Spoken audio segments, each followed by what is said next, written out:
how do you detect problems with payments processing? Okay, that's particularly relevant to, say, an IT ops team or even a product team at an acquirer who'll be most interested in that sort of information. Now, like any good product, you've got a login page. But once you're past the login page, you land in what we call our dashboard zone.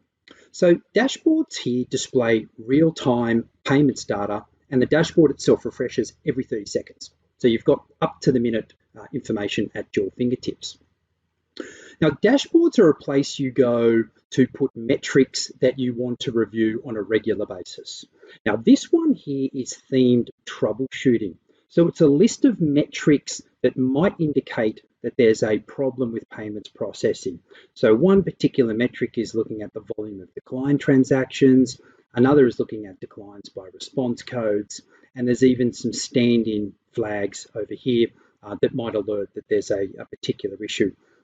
So this is themed around those areas or leading indicators where there might be a problem. Customers and end users can create their own dashboards. It's very flexible, it's very easy, and you can effectively create one of these tiles for any data element that's within the transaction message. Now, there's a lot of data on here. What I'd like to do by way of an example is just to take this first one here and have a look at it in a bit more detail. So I've created a dashboard just with that same chart on it for us to have a look in a more visible approach here. Now, this is decline volumes. What you don't want to see with decline volumes is spikes.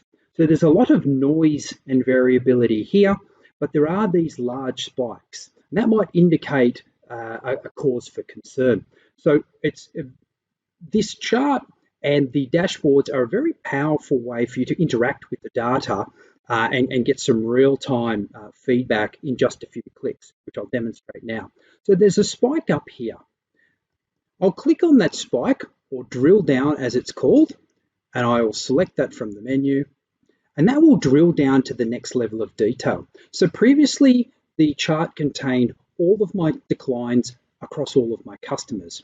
Now, if I'm an acquirer, that could be an awful lot of customers. And what it's doing now is drilling down onto a particular merchant, merchant number 00592, as is the case here. So what I've done now is really focused in on one particular merchant. And what I can tell is for this particular merchant, they've got some noticeable spikes that are definitely worth me having a look at. Now, what I also can tell is a geographical location here. This is probably a state. I can interrogate that data point again, and again drill down to a deeper level. So not only do I now have gone from all my declines down to an individual customer or merchant's declines down to an individual geographic location, what I now know is that there's actually two stores, store number 000592 and store number 00592. They happen to have exactly the same transactions, which is why the two charts are overlapping there. But that still doesn't tell me the cause of the declines. So I click on that spike again, and I continue to drill down.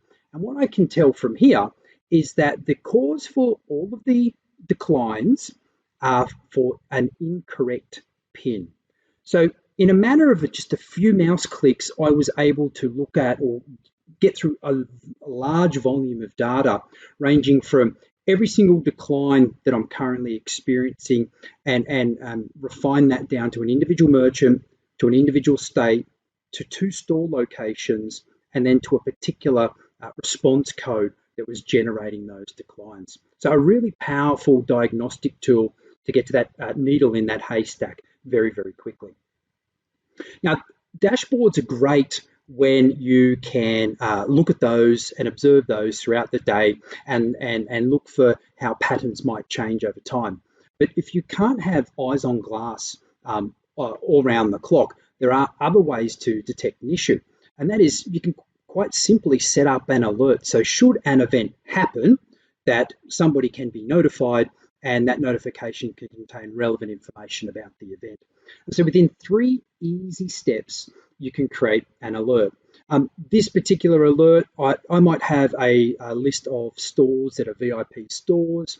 If I happen to be a retailer, or if I'm an acquirer, I might have a list of VIP merchants. And I particularly want to kind of call them out for special attention. So I can create an alert, I give it a name, I'm looking at transaction data, pulled back data in the last 15 minutes, so it's very contemporary data. And now I can add the rules to apply on top of that data. And just as an indicative one here, I've said, look, if the first rule, if the store ID happens to match 1, 2, 3, 4, and there's a certain number of stand-in transactions greater than 2 here, it says, that occur 5 times consecutively, then that's the trigger to send an alert. And when you send the alert, I'd like some information attached to understand the order of magnitude of the particular issue. And so simply selected here is, give me a sum of all the transaction values and give me a count of all the transaction volumes, and include that in the message that comes out. And when the message gets sent out, send it to these destinations. I can include a single email address, multiple email addresses, a group email box, so that the right people can get the alert as and when it becomes available.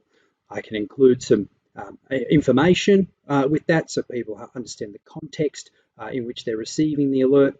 I can even include a URL to the dashboard, so somebody with access to the tool can get directly to the heart of the matter and the dashboard that's actually monitoring that particular event. So there's two ways that you can go about looking for and discovering issues with your processing. One is via the dashboards that contain all the metrics you're interested in, and you can see those in real time.